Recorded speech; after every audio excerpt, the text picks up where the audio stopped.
I'm Annie, 28 years old, and my fiancé just brought his French mother to meet me. She was absolutely charming in English, but when she switched to French with him, she said something that made my blood freeze. This dumb rich girl is perfect. You'll marry her for the green card, then get rid of her for the inheritance.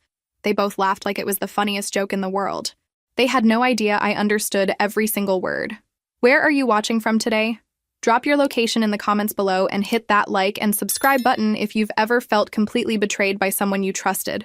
You'll definitely want to stick around for what happened next. Let me back up and tell you how I got to this moment sitting at Le Bernardin, the most expensive restaurant in the city, listening to my future mother-in-law plot my financial ruin in a language she thought I couldn't understand. 6 months ago, I was on top of the world. I'd just gotten engaged to Jean-Baptiste, this incredibly charming French guy I met at work. He was everything I thought I wanted. Sophisticated, cultured, and head over heels in love with me. Or so I believed. The proposal was straight out of a fairy tale. He took me to Central Park during the first snow of winter, got down on one knee right by the Bethesda fountain, and asked me to be his wife in that sexy French accent that made my knees weak. I said yes without hesitation. Why wouldn't I? We'd been dating for 18 months, he'd integrated seamlessly into my life, and my friends adored him. Plus, I'd been dreaming of a wedding where I could surprise him by saying my vows in French. So romantic, right? I'd been secretly taking lessons twice a week with this amazing tutor named Marie. The irony wasn't lost on me now, sitting across from Isabelle Dubois, his mother, who'd flown in from Lyon specifically to meet the American girl her son was planning to marry. She'd been nothing but gracious all evening, complimenting my dress, asking about my work in marketing, and expressing how excited she was about the wedding. But when the wine arrived, and she thought the ambient noise would cover their conversation, everything changed. Elle est parfaite pour notre plan, she'd whispered to Jean-Baptiste. She's perfect for our plan.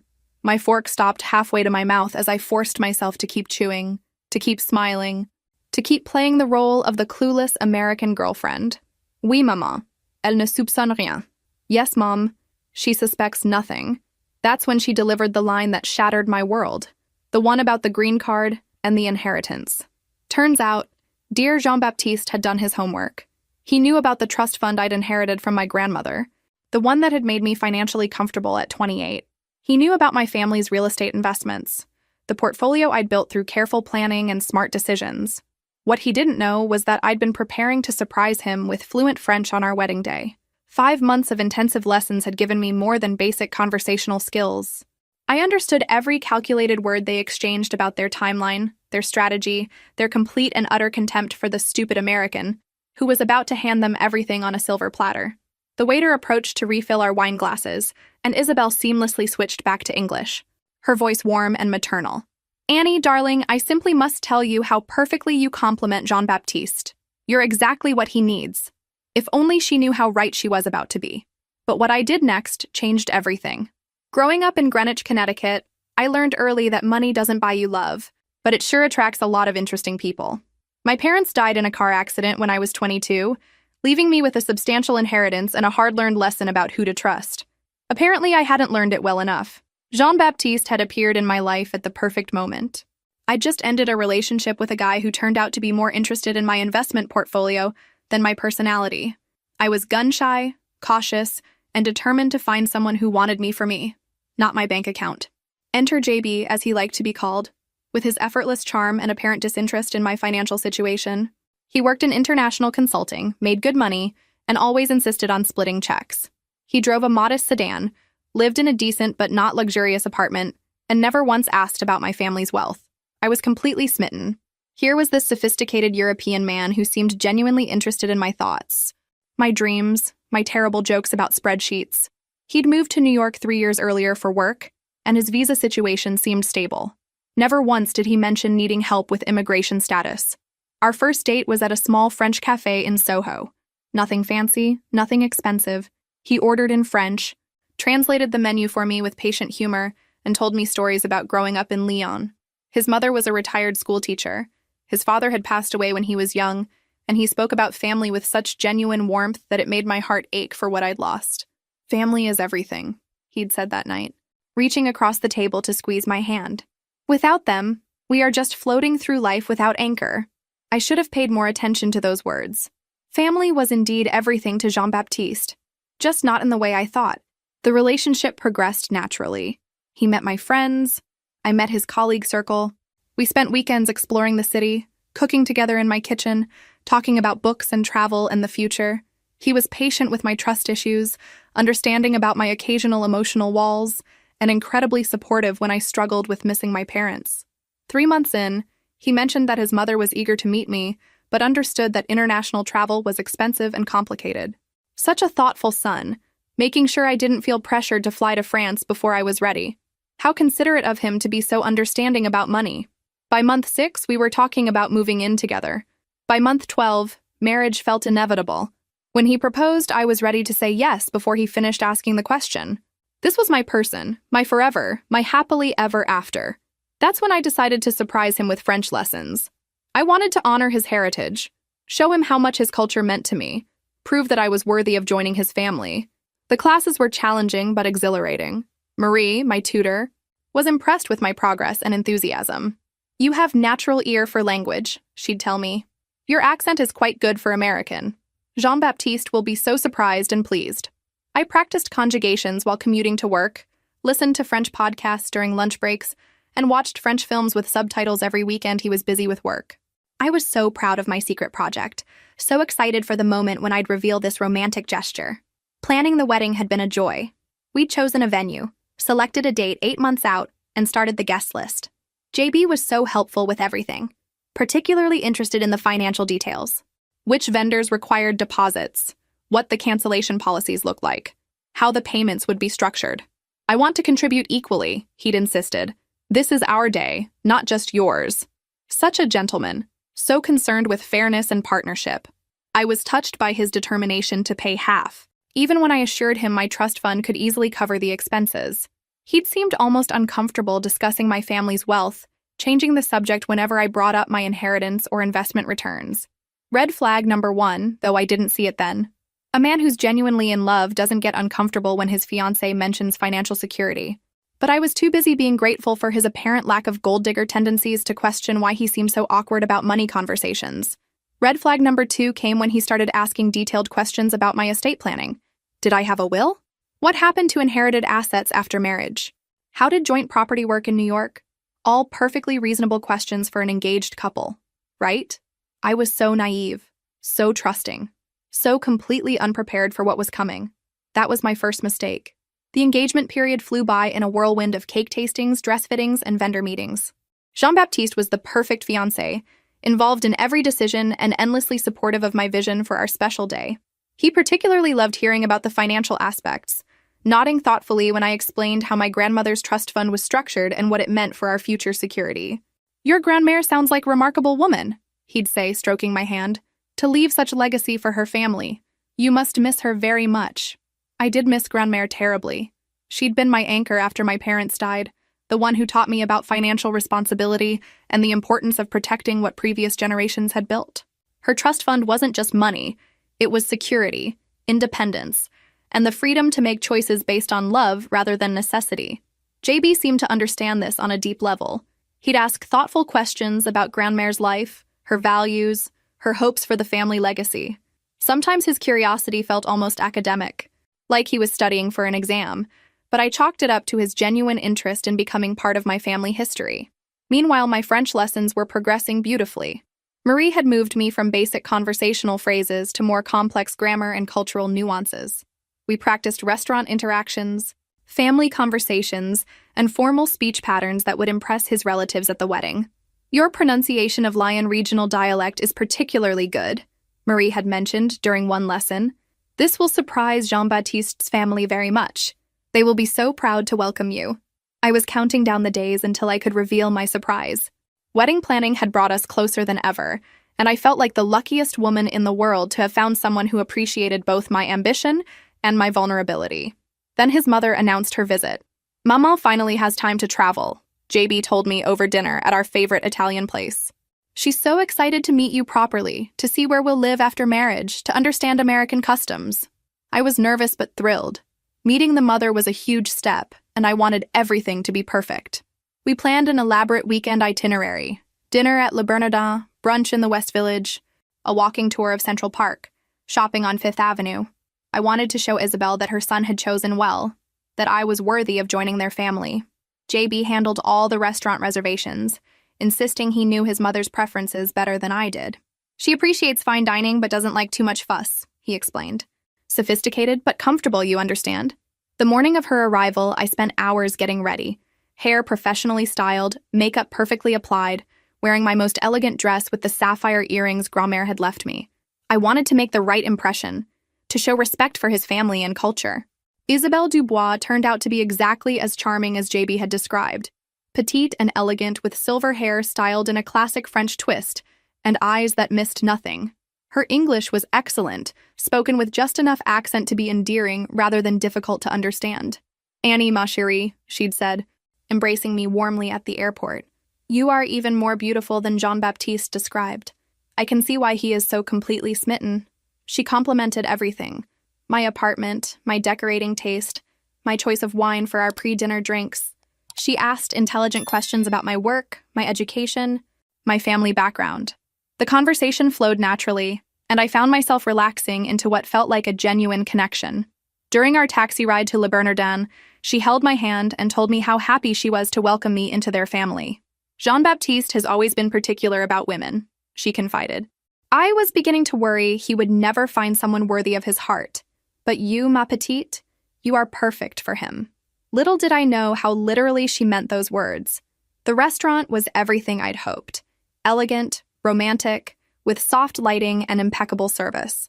We were seated at a beautiful table with a view of the kitchen, where we could watch the culinary artistry in action. The sommelier recommended a gorgeous burgundy that paired perfectly with our seafood selections. For the first hour, everything was magical. Isabelle shared stories about JB's childhood, his academic achievements, his career ambitions. She spoke about their close relationship with obvious pride and affection. I felt like I was getting a glimpse into the family I was about to join, the life we were about to build together. The French lessons felt like such a perfect surprise waiting in my back pocket. I imagined the moment when I'd reveal my linguistic progress, how delighted they'd both be to discover my dedication to honoring their heritage. I had no idea what was coming. Looking back, there were signs I should have noticed.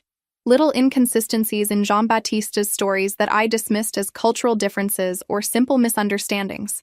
The way he seemed to know more about American inheritance laws than most foreign nationals. How he always steered conversations away from his own financial situation, while showing intense interest in mine. During those first few months of our engagement, I was so happy I missed the red flags completely. Love has a way of making you willfully blind to uncomfortable truths. Take his apartment, for example. For someone working in international consulting, it was surprisingly modest. Not run down, but definitely basic compared to what his salary should have afforded. When I asked about it, he'd shrug and say he preferred to save money for more important things. "Material possessions are not what matter," he'd tell me, running his fingers through my hair. "Love, family, experiences, these are the only true wealth." It sounded so romantic, so beautifully European in its philosophical simplicity. I admired what I thought was his lack of materialism, especially compared to my ex-boyfriend who'd been obsessed with luxury brands and status symbols. But there were other things, like how he'd grown quiet and distant after I'd casually mentioned the exact amount of my trust fund during a conversation about wedding budgets, or how he'd suddenly become very interested in accompanying me to meetings with my financial advisor, claiming he wanted to understand American investment strategies.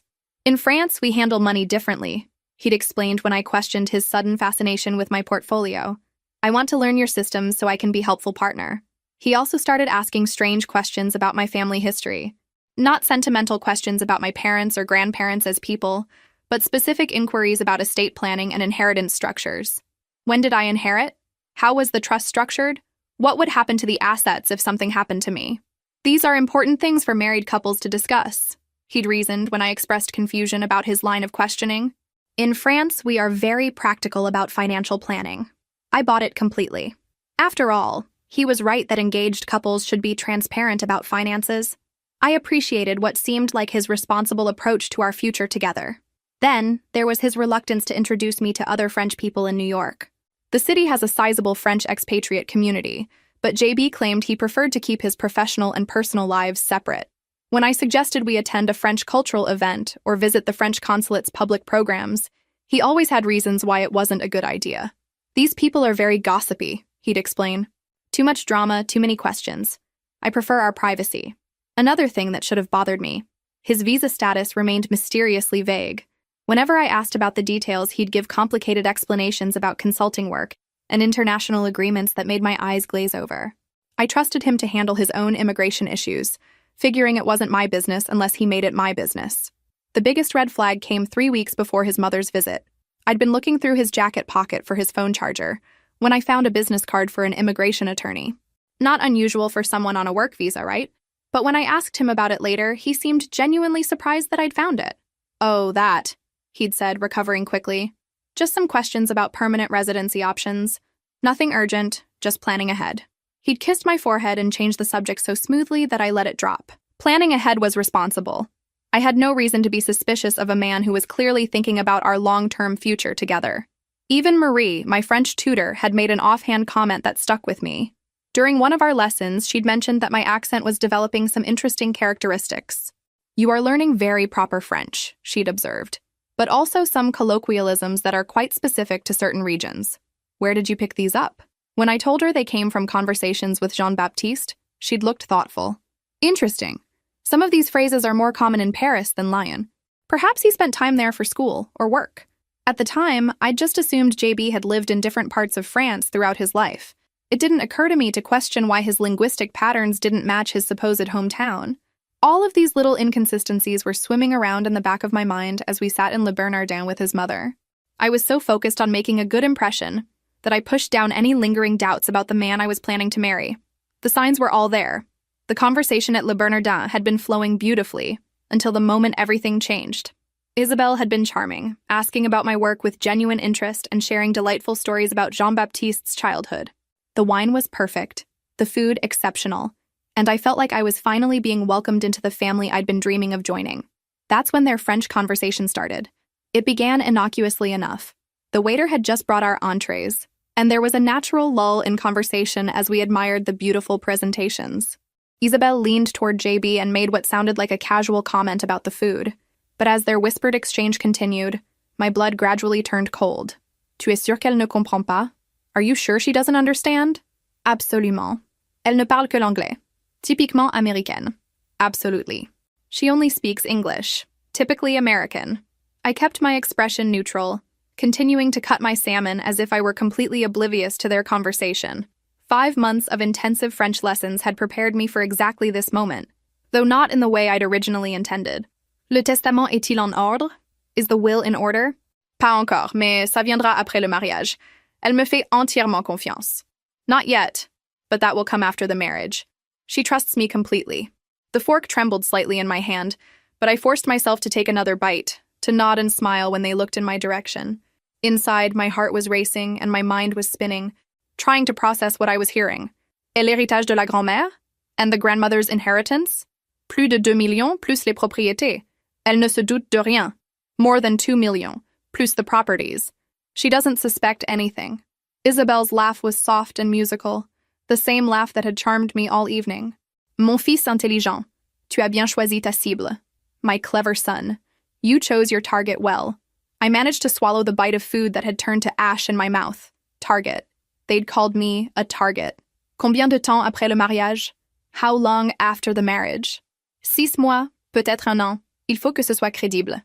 Puis divorce et on récupère la moitié de tout." 6 months, maybe a year. It has to look credible. Then divorce, and we recover half of everything. "Et si elle résiste?"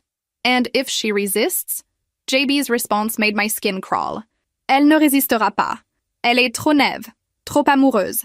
Les Américaines riches sont si faciles à manipuler. She won't resist. She's too naive, too in love. Rich American women are so easy to manipulate." The room seemed to tilt around me. Every romantic gesture, every sweet word, every moment of apparent vulnerability had been calculated manipulation. The man I'd fallen in love with didn't exist. He was a character JB had created specifically to separate me from my inheritance. "Et après le divorce?" And after the divorce? "Retour en France avec assez d'argent pour ne plus jamais travailler.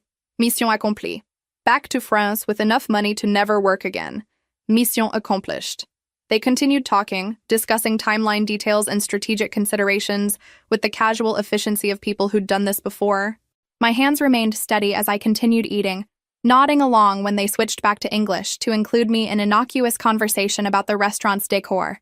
But inside, I was falling apart and rebuilding myself simultaneously.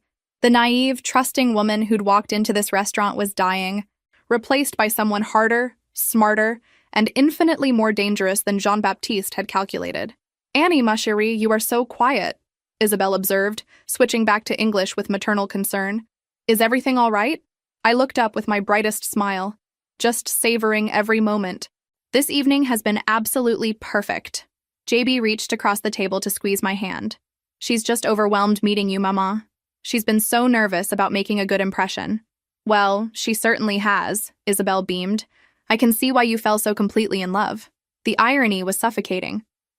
If only she knew that I was about to fall in love for the first time in my life, not with her son, but with the power of revenge. Then I found something that made my blood run cold. The rest of dinner passed in a surreal haze. I smiled, laughed, and participated in conversation, while my mind raced through every interaction I'd had with Jean-Baptiste over the past 18 months. How many moments of seeming intimacy had been calculated performances? How many times had he practiced looking at me with fake adoration? When Isabel excused herself to the restroom, JB leaned closer with what I now recognized as completely artificial tenderness. "You're being perfect tonight," he whispered, stroking my hand. "Maman absolutely adores you. This couldn't be going better." I wanted to vomit. Instead, I squeezed his hand back and gave him my most loving smile. "I'm so happy she approves. Family means everything to me." "I know it does. That's one of the things I love most about you." Even that was a lie. He didn't love anything about me except my bank account balance. Isabel returned with fresh lipstick and another round of compliments about what a lovely couple we made. The conversation turned to wedding planning, and she offered to help with any French traditions we might want to incorporate into the ceremony. "Perhaps some French vows," she suggested. "It would be so romantic for Jean-Baptiste to hear his native language on your special day." My heart hammered as JB enthusiastically agreed. "That's a beautiful idea, Maman. Annie would love that, wouldn't you, Sherry?" "Absolutely," I managed. "I'd love to honor your heritage in our ceremony." They had no idea I'd been planning exactly that surprise for months. The irony was so bitter I could taste it. We finished dinner with coffee and shared dessert, Isabel regaling us with stories about French wedding customs, and JB adding details about traditions he wanted to include. They painted such a beautiful picture of our future together, these two people who were actively plotting to destroy me. When we finally left the restaurant, I kissed Isabel goodnight with genuine warmth and thanked her for such a wonderful evening. She hugged me tightly and whispered in my ear, "Welcome to the family, ma petite. You are going to make Jean-Baptiste so happy." The taxi ride back to my apartment was torture. JB held my hand and talked about how perfectly the evening had gone, how much his mother liked me, how excited he was for her to be part of our wedding planning process. "She's going to love helping with all the details," he said. "Maman has excellent taste and such good instincts about people." She certainly did have good instincts. She'd correctly identified me as a naive, wealthy target who could be easily manipulated and discarded. Once we were back in my apartment, JB's phone rang. He answered in French, walking out to the balcony for privacy. I couldn't hear the conversation clearly, but I caught enough to understand he was talking to someone about timeline and logistics. While he was distracted, I did something I'd never done before in our relationship.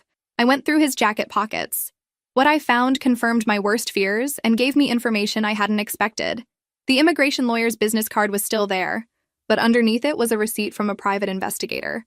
The invoice was dated 3 weeks before our first date and itemized services for comprehensive background research on one Annie Morrison. They'd investigated me before we'd even met. Our entire relationship had been planned from the very beginning. I photographed everything with my phone, my hands shaking with rage and adrenaline. There were also handwritten notes in French detailing my daily routines, my favorite restaurants, my gym schedule, my work patterns. They'd been watching me, studying me, preparing for their approach. But the most damaging evidence was a text message thread I found when his phone lit up with a notification. The conversation was entirely in French, between JB and someone named Marcel. They were discussing my inheritance in explicit detail, including information about the trust structure that I'd never shared with anyone outside my financial advisor's office. Someone had been feeding them inside information about my finances.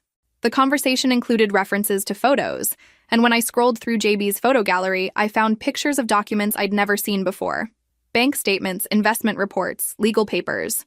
Someone with access to my financial records had been sharing them. My lawyer, my accountant, my financial advisor. One of the people I trusted most in the world was part of this conspiracy. That's when I realized the depth of their betrayal. The next morning, I woke up with crystal clarity about what I needed to do. Jean-Baptiste was still sleeping beside me, looking so peaceful and innocent that for a split second I almost convinced myself I'd imagined everything. Then I remembered his mother's laugh and the word target, and my resolve hardened like steel. I had 3 advantages they didn't know about. First, I spoke French fluently enough to understand their plans. Second, I now had photographic evidence of their conspiracy. Third, and most importantly, they had no idea I knew anything. While JB showered, I forwarded all the photos to a secure email account I created specifically for this purpose. I also made copies on a thumb drive that I hid in my jewelry box. If they were playing a long game, so was I. "Good morning, beautiful," JB said, emerging from the bathroom with that charming smile that used to make my heart skip.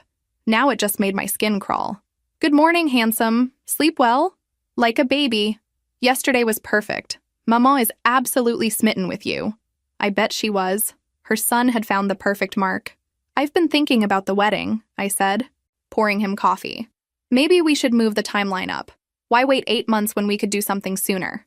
His eyes lit up with what I now recognized as greed, not romance. "Really? That's a wonderful idea. How much sooner? Maybe 4 months? I know it's rushed, but when you know, right? Absolutely. 4 months would be perfect. Perfect for their timeline, no doubt. Get married quickly, establish legal rights to my assets, then begin phase 2 of their plan. That afternoon, I had lunch with my financial advisor, Robert Chen. I'd been working with him for 3 years, and he'd helped me navigate my inheritance with wisdom and discretion. But sitting across from him now, I studied his face carefully as I brought up my upcoming marriage. "JB seems very interested in understanding American financial systems," I mentioned casually. "He's asked a lot of questions about how marriage affects asset protection." Robert's expression didn't change, but I caught something in his eyes, a flicker of discomfort that confirmed my worst suspicions. "That's natural for an international marriage," he said smoothly. "Different countries have different approaches to marital property. He's particularly curious about the trust structure. I hope I explained it correctly when I told him about the principal and income distributions." Now I was lying, testing him. I'd never discussed those specific details with JB, but Robert nodded as if he already knew about these conversations. "The trust is quite straightforward. Your fiancé seems to have a good grasp of the fundamentals." My heart sank. Robert had been the inside source feeding them information about my finances. Someone I'd trusted completely had been selling me out for months. That's good to hear. I want him to feel comfortable with our financial future. I left that meeting with confirmation that the conspiracy was deeper than I'd imagined. They hadn't just researched me from the outside. They'd infiltrated my inner circle of trusted advisors. That evening, I called Marie to schedule an additional French lesson. "I want to work on more advanced conversation," I told her. "Specifically, I'd like to practice discussing legal and financial topics. In case those subjects come up with JB's family." "Excellent idea. The more sophisticated your vocabulary, the more impressed they will be." If only she knew how sophisticated this was about to get. I spent the next 2 weeks in careful preparation. During the day, I maintained my normal routine, acting like the blissfully ignorant fiancé they expected me to be. I enthusiastically discussed wedding plans with JB, included Isabel in decisions via video calls, and played my role perfectly. But in my spare time, I was building a case. I hired my own private investigator, someone with no connection to my usual professional network. Within a week, I had a complete dossier on Jean-Baptiste Moreau. His real name? As it turned out, Jean-Baptiste Dubois was an identity he'd adopted specifically for this con. The real Jean-Baptiste Moreau had a history. 3 previous engagements to wealthy American women, all of which had ended in expensive divorces that left him significantly richer.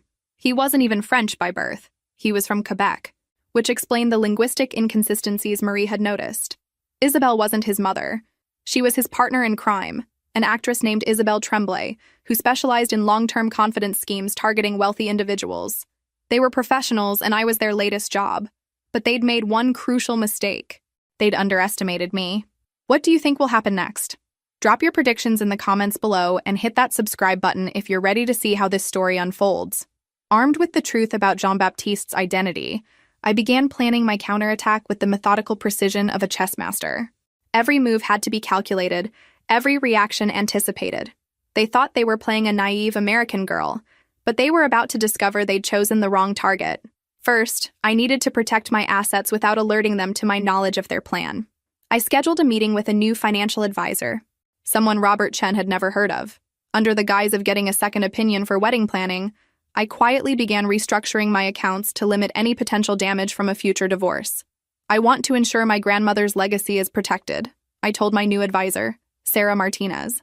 My fiancé is wonderful, but my grandmother always taught me to be cautious with family wealth. Sarah helped me establish additional trusts and protections that would be nearly impossible for JB to access, even after marriage. To anyone reviewing my finances casually, it would look like standard premarital planning, but I was building a fortress around my inheritance. Meanwhile, I played the role of excited bride-to-be perfectly. I scheduled dress fittings, sent save-the-date cards, and included both JB and Isabel in every decision. They had no idea I was quietly canceling vendors and changing arrangements behind the scenes. "You seem so much happier since we moved up the timeline," JB observed one evening as we reviewed catering options. "I love seeing you this excited about our future." "I can't wait to be your wife," I replied, which was technically true. I couldn't wait for him to find out exactly what kind of wife he was getting. My private investigator, Marcus, provided increasingly damning evidence about their operation.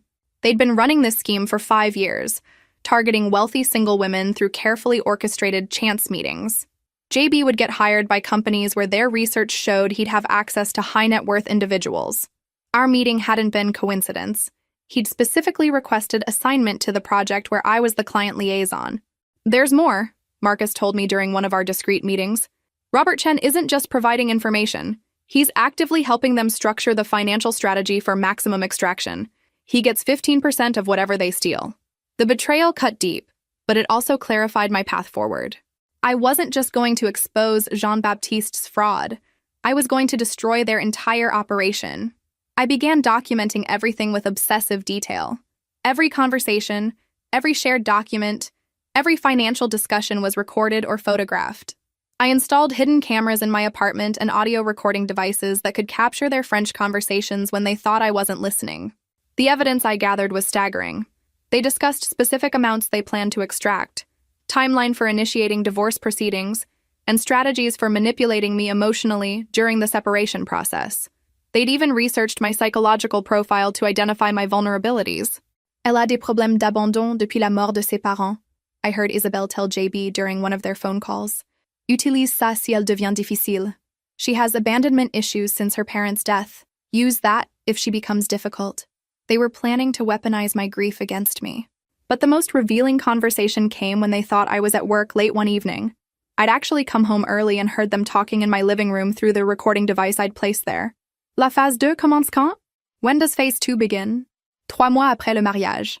On commence par des disputes sur l'argent. Puis on fait venir des problèmes familiaux de France. Elle va vouloir aider financièrement. 3 months after the marriage. We start with fights about money, then we bring in family problems from France. She'll want to help financially. Et si elle refuse? And if she refuses? On intensifie la pression émotionnelle. Chantage si nécessaire. Elle finira par céder. We intensify the emotional pressure. Blackmail if necessary. She'll eventually give in. They weren't just planning to divorce me. They were planning to psychologically torture me first, extracting as much money as possible before discarding me completely. That night, I made a decision that would change everything. I wasn't going to wait for their timeline. I was going to control when and how this confrontation happened. I called my lawyer, someone JB had never met, and scheduled an emergency meeting for the next day. "I need to dissolve an engagement and protect myself from fraud," I told her. "And I need to do it in a way that ensures the perpetrators face criminal consequences." "How much evidence do you have?" "Enough to put them away for a very long time." But I wasn't satisfied with just stopping them. I wanted justice for their previous victims and insurance that they'd never target another woman the way they'd targeted me. The game was about to change completely. My lawyer, Elizabeth Harper, was everything I needed. Sharp, experienced, and completely unconnected to my usual professional circle. When I laid out the evidence I'd gathered, her expression shifted from skeptical to impressed to deeply concerned. "This is far more sophisticated than typical romance fraud," she said, reviewing the photographs and audio recordings. "This is organized crime with multiple victims across several years. We need to involve federal authorities." "Not yet," I said firmly. "I want to catch them in the act first. If we move too early, they'll just disappear and start over somewhere else with new identities." Elizabeth studied me carefully. "What exactly are you proposing?" I want to let the wedding proceed, but on my terms. When they make their move, I'll be ready for them. That's extremely dangerous. These people have demonstrated they're willing to use psychological manipulation and potentially blackmail. What if they escalate to physical threats? They won't. I'm too valuable to them undamaged. Besides, I'll have backup plans they don't know about. We spent the next 2 hours crafting a strategy that would give me maximum protection, while allowing JB and Isabel enough rope to hang themselves. Elizabeth would prepare all the legal documents in advance, ready to be filed the moment I gave the signal. A friend of hers in the FBI would be briefed on the situation, prepared to move quickly when we had sufficient evidence for criminal charges. But the most important element was the prenuptial agreement I was going to insist on. Tell Jean-Baptiste that your lawyer requires it for tax purposes, Elizabeth suggested. Make it seem like a bureaucratic necessity rather than a choice. The prenup will protect your assets and give us legal standing if they attempt fraud. That evening, I brought up the prenup during dinner at our favorite restaurant. JB's reaction was everything I'd expected. A prenuptial agreement? He looked genuinely confused. But Sherry, we trust each other completely. Why would we need such a thing? It's not about trust, I explained, playing my role perfectly. My lawyer says it's required because of the trust structure, something about tax implications and estate planning. I don't really understand all the details, but she insists. I watched him process this information, clearly trying to figure out how it would affect their plan. What exactly would this agreement cover? Just standard stuff. Protection of premarital assets, inheritance rights, that sort of thing. Elizabeth says it's routine for anyone with substantial family wealth. I suppose if your lawyer insists, he said slowly.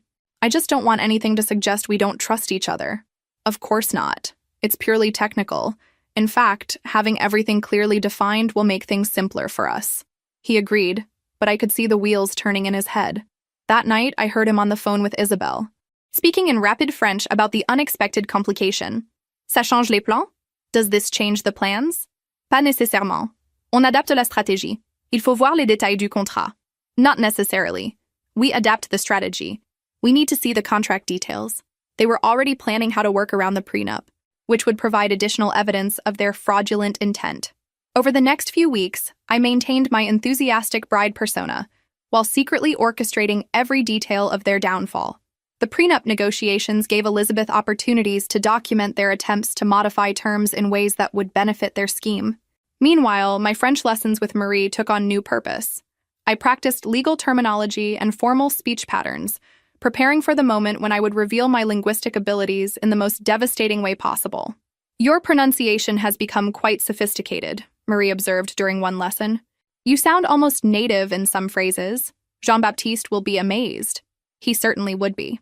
I also began subtly testing JB's reactions to various scenarios, gauging how he'd respond when his plan eventually unraveled. During casual conversations, I'd mention hypothetical situations about trust and betrayal, watching his facial expressions and body language. I was reading this article about romance scams, I mentioned one evening while we were watching TV. It's terrifying how convincing these con artists can be. Some women never see it coming. Those poor women must feel so foolish afterward, he replied, his tone perfectly sympathetic. To discover that someone you trusted completely was lying to you about everything, it must be devastating. The irony was so thick I could barely breathe, but I just nodded and snuggled closer to him, playing the trusting fiancé he expected me to be. I'm so lucky I found someone genuine, I said. Someone who loves me for who I am, not what I have. Of course, ma chérie. Love is the only thing that matters. 3 weeks before our wedding date, I received the final piece of evidence I needed. Marcus, my private investigator, provided documentation of Robert Chen's involvement, including bank records showing payments from Isabel's accounts. There's something else, Marcus told me. Chen has been setting up accounts in preparation for transferring your assets after the marriage. The infrastructure is already in place. That's when I knew it was time to spring my trap. The final phase of my plan required perfect timing and nerves of steel. I had to let Jean-Baptiste and Isabel believe they were in complete control while actually orchestrating every aspect of their exposure. 3 weeks before our scheduled wedding, I put the final pieces in motion. First, I arranged for my real wedding to be a much smaller affair than they expected. While they prepared for the elaborate celebration we'd been planning, I secretly moved the ceremony to a courthouse with only Elizabeth Harper and 2 witnesses present. The marriage they thought would give them access to my fortune would actually be legally meaningless. Are you sure about this strategy? Elizabeth asked during our final planning meeting. Once you're legally married to him, even with the prenup, you're taking significant risks. That's exactly why we're not going to be legally married, I smiled. The ceremony they're expecting will be purely theatrical. By then, we'll have all the evidence we need for criminal charges. The beauty of my plan was its simplicity. I was going to give them exactly what they wanted. A trusting, naive bride who walked straight into their trap. Except the trap would be mine. I scheduled a final dinner with Isabel, ostensibly to go over last-minute wedding details. She arrived at my apartment radiating maternal warmth and excitement about welcoming me into the family. "Ma chérie, you look absolutely radiant," she said, embracing me warmly. "The happiness of young love is so beautiful to see." "I'm so grateful for your support," I replied. "Having you here makes everything feel more special." We settled in my living room with wine and cheese, while my hidden recording devices captured every word of our conversation. Isabel was masterful in her performance, discussing flower arrangements and music choices with genuine enthusiasm. Then she moved to the topics I'd been waiting for. "Jean-Baptiste mentioned you've been having some concerns about financial planning," she said, her tone carefully concerned. "These things can be overwhelming for young people." "A little," I admitted. "My lawyer insisted on this prenuptial agreement, and it's made everything seem so complicated." "Prenups are wise for people with family wealth," Isabel nodded. "But they shouldn't create barriers between spouses. True partners share everything, don't you think?" "That's what I believe, too. JB and I don't have any secrets from each other." Her eyes lit up at this opening. "Speaking of sharing, Jean-Baptiste mentioned you have some family investments that might benefit from European diversification. I have some experience with international finance from my years in banking." This was new information. She'd never mentioned a banking background before. "Really? What kind of banking?" "Private wealth management, primarily for American clients seeking offshore opportunities. The tax advantages can be substantial if structured properly." She was setting up their post-marriage extraction strategy, offering to help me move money offshore where it would be easier for them to steal. "That sounds complicated," I said, playing confused. "Would JB be involved in those decisions?" "Naturally. As your husband, he'd need to be signatory on any international accounts. It's standard practice for married couples." There it was, the confession I needed, captured in high-definition audio. Our conversation continued for another hour, with Isabel gradually introducing more elements of their financial plan. She suggested specific banks, mentioned timelines for transfers, and even provided names of contacts who could facilitate the transactions. By the time she left that evening, I had everything I needed to prove their criminal conspiracy. The next day, JB surprised me with a romantic dinner out, just the two of us. He seemed unusually affectionate, almost nostalgic. "I want you to know how much these past months have meant to me," he said, reaching across the table to hold my hand. "Meeting you changed my life in ways I never expected." "Mine too," I replied, which was absolutely true, just not in the way he thought. "After we're married, I want us to be completely open with each other about everything. No secrets, no barriers." "I'd like that too." "Good. Because there might be some changes coming that will require us to make some financial decisions together. Investment opportunities that could secure our future." He was preparing me for their post-marriage phase, just as Isabel had been. They were so confident in their plan that they were already discussing the money extraction openly. "What kind of opportunities?" "International investments. Portfolio diversification, the kind of strategies wealthy families use to protect and grow their assets across generations." The same script Isabel had used, almost word for word. "That sounds wonderful. I trust your judgment completely." JB's smile was radiant with triumph. He thought he'd successfully groomed me for financial manipulation. After dinner, he suggested we take a walk through Central Park, the same place where he'd proposed. As we stood by the Bethesda fountain under the moonlight, he pulled me close and kissed me with what felt like genuine emotion. For a moment, I wondered if any part of his feelings had been real. Then I remembered the word target and steeled myself for what was coming. "1 week until we're married," he whispered against my hair. "I can't wait to start our real life together." Neither could I. The morning of our scheduled wedding, I woke up with the calm confidence of someone who held all the cards.